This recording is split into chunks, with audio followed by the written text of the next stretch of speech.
एबसुनि गोथारथिखौ बे लाखियाखै बे राजनिथि हान्जा इउपिपिएलनि माने सासे दैदेनगिरि बायदि बे खामानि मावबाय थादों।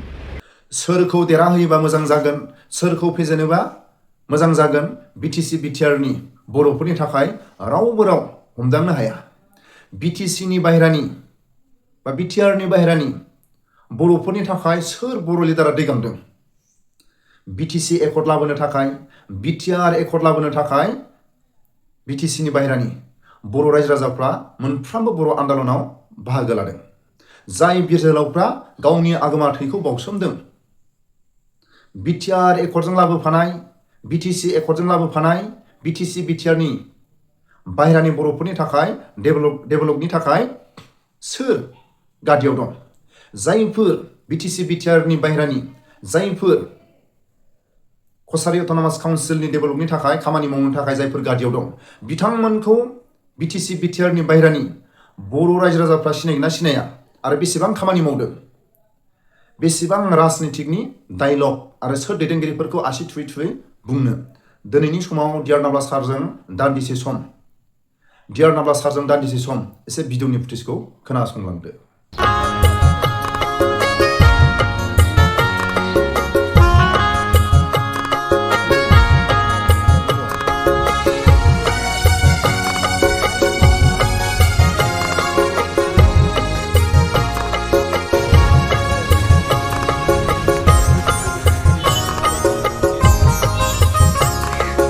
माब्लाबा आं दुखु जायोब्ला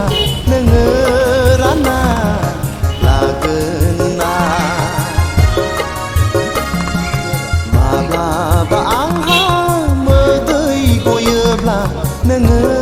बेखौ हुगारगोन ना?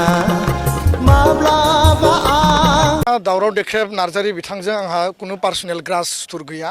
बिथांखौ आङो गोदो गुबुन प्रग्रामाव लोगो मोनदों।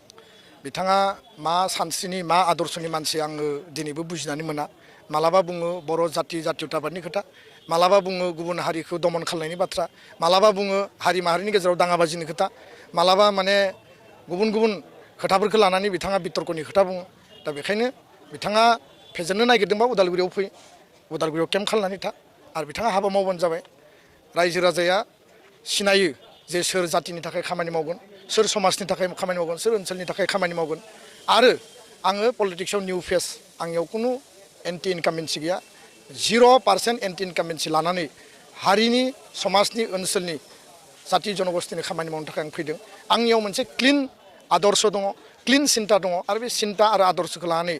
रायजोनि हाबा मावनो फैदों। रायजोआ अनगोन, बिसार बिबेसना खालायगोन। जाति धोरोम भाषा बासियालासे बयबो दा दोलो दोलो ओंखारबोदों। आङो जेब्लायबो बिथांमोननि आथिङाव खुलुमो आरो जि सिन्ताजों ओंखारबोदों नोंथांमोना अननाय हो, आशीर्बाद हो। नोंथांमोननि कमिटमेन्टखौ फुलफिल खालामनांगौ आंनि कर्तब्य। गोजोन्थों। बेथ' लेट जादों, बे आगोलावनो जयेन जाखानांगौमोन।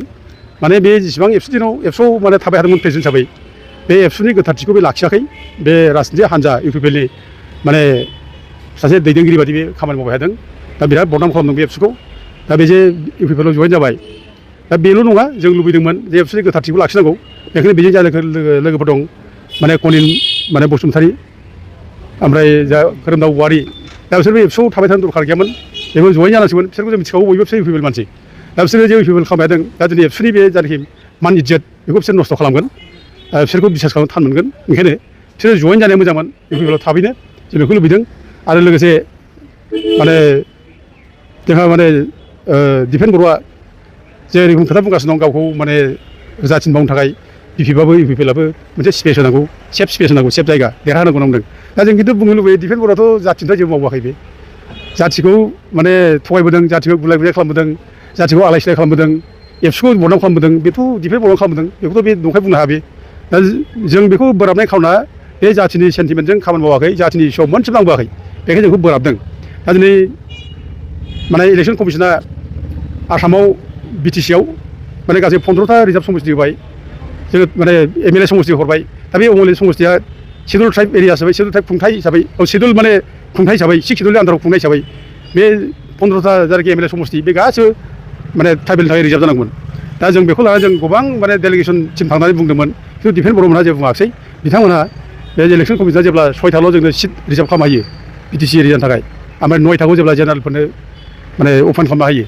दा बेयाव बिथाङा होमब्लाबो बरायदों खुसिदों मोजां रंजादों बिसोरो फुरथि खालामदों आरो लोगोसे जायनाखि दरंनि जायनाखि उदालगुरि MP सिट बे MP सिटखौबो जों ST जानांगौ होनना जों बिदोंमोन मानोना 6 सिडुल एरियायाव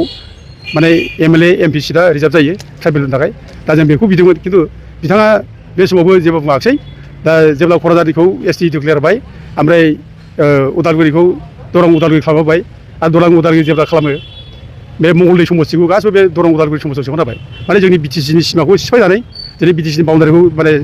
नहयर खालामनानै दरं उदालगुरि MLA MP सेगमेन्टसो खालामबाय दा बे खेत्रआव बिथांमोना गोख्रों रल लानांगौ बेखौ लायाखै बिथाङा बरायदोंसो दा बेफोर दायनिगिरि बिथाङा खामानि मावदों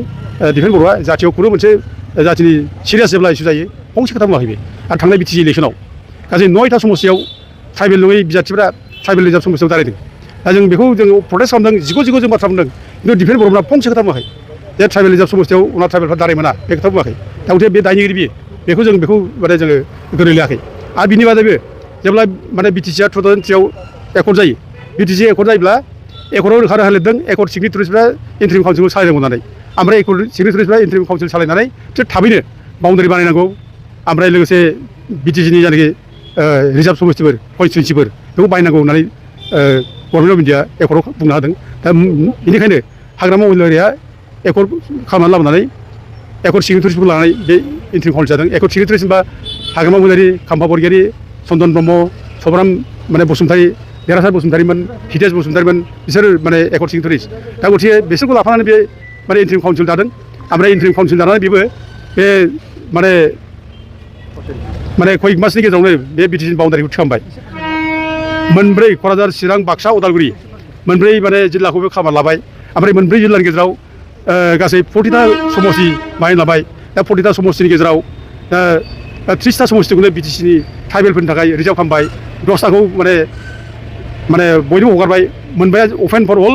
ओमफ्राय मोनबाया जेनेरेलफोरनि थाखाय रिजार्भ बिदि खालामबाय मोजाङै माबा खालामदों दा गथिखे बेखौ मावखांनायनि उनाव इलेक्सन जाबाय 2005आव दा जिहेतु गभर्नमेन्ट अफ इन्डिया हाग्रामायावनो दायथ' हरबाय जेब्ला एकर्ड सिगनेटारि हिसाबै BTC सालायनो दा गथिखे बेनो सान्स मावनांगौ बेनो मावफुंनो सान्स मावनांगौमोन दा खिन्थु बिसोर सान्स होआब्लानो बिसोर मा खालामखो प्रटेस्ट खालामबाय एकेबारे मावनो सिखौ होआखिसै माने हाग्रामायाव ओंखारनानै माने उरखावग्रा ब्रह्मखौ सिफ खालामनो थाखाय नाजाबाय गन्दगल जाबाय दा बिदि गन्दगल जायै नै बिसोर माने प्रक्सि मोनसे आन्दलन खालामबाय बड'लेण्डनि जेबो गैया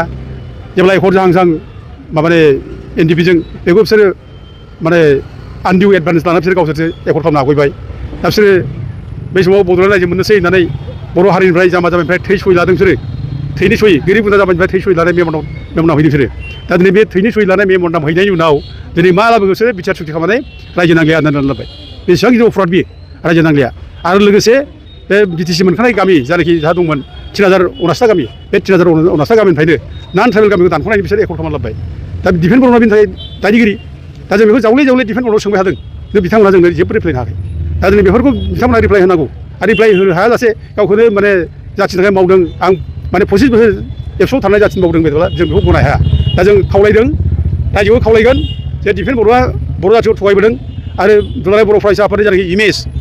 बड'फा उपेन्द्र ब्रह्म दैदेननाय बे बर' फरायसा आफादखौ बे माने लासिंसिं खालामदों बियो बदनाम खालामदों गथिखे बे दिफेन बर'खौ दिनै जेरावखि थाया बेखौ फेजेननांगौ बेखौ देरहानो नाङा आरो बर'फ्रा खुनु बेनो भट नाङा जों बेखौ दिनै माने खावलायहो रायजो राजाफोरखौ आरो जोंबो केम्पेनाव ओंखारगोन दिफेन बर'खौ स्पेसियेलि फेजेननो थाखाय जों थाङै जों माने मिटिं खालामहैगोन दा रायजो राजाखौ जों बयखौबो खावलायहरो जाहाथे दिफेन बर'नो जाहाथे जों रावबो सासेयाव भट होआ बे बर' हारिखौ थगायदों मानसि बे थगायग्रा मानसिनो जों भट नाङा आं रायजोखौ खावलायहरो सैथो नङा बिथाङा पलिटिकेलि गोबाव बोसोर खामानि मावबाय बिथाङा सासे पिउर प्रफेसनेल पलिटिशियान आरो बेखायनो बिथाङा जिखि बुङा मानो आं रिप्लाय होनो नागिराखै खोथाया जाहैबाय मा जे बयबो माबा नङा माबा मोनसे जोङो प्लेटफर्माव खामानि मावो 25 बोसोर आङो बर' जाथिनि थाखाय खामानि मावबाय गुबुन हारि माहारिजों थाफाना खामानि मावदों बिथाङाबो BLT आफाद दानानै बिर सिलागांनि उनाव बिथाङा मासिगिरि आफादगिरि जादों बिनि उनाव BLT आर्मस रिभलिउसन खालामदों बर' जाथिनि थाखायनो खालामदों आलादा रायजो बिदोंमोन उनाव BTC एकर्ड जाबाय दा 2020आव BTR एकर्ड जाबाय एबसु NDPनि नेतृत्वआव मोनसे समाव बयबो जातिनिनो खामानि मावो बिथाङाबो बर' जातिनि खामानि मावदों 2005 सनाव जेनेरेल इलेक्सनाव जों बयबो मदद होदों रायजो राजाया मदद होदों जे बिथाङा BLTआव थानाय समाव संग्राम खालामनानै फैबाय बिथांनो मोनसे मर्यादा होनांगौ बिथांनो जोङो सन्मान होनांगौ बिथांखौ पावाराव लाबोनानै बर' एकर्ड इमप्लिमेन्टेसननि थाखाय जोङो दायित्व होनांगौ सेम नितियावनो हाग्रामा महिलारिया जि लामाजों पलिटिक्सआव एन्ट्रि जादों पलिटिक्सआव साक्सेस जादों सेम नीति सेम पलिसिजोंनो 25 बोसोर बर' जातिनि थाखाय आं खामानि मावबाय 5 बोसोर 6 बोसोराव एबसु आफादगिरि जानानै एकर्ड इमप्लिमेन्टेसननि थाखाय खामानि मावबाय बाहेरायाव थानानै जिखौ मावनो हायाखिसै सिङाव थांनानै मावनायनि आंनि एजेन्डा आरो दिनै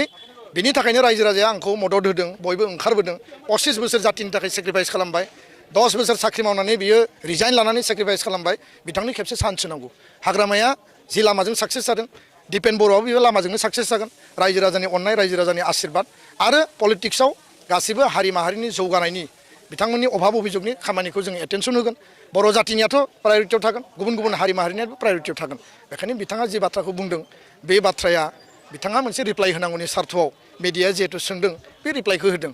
आरो बेखायनो आंहा बिथांनि बुंनायनि सायाव खुनु बाजानाय फाजानाय आरो माने स्ट्रं रिएक्सन होनांगौ होननानैबो आङो साना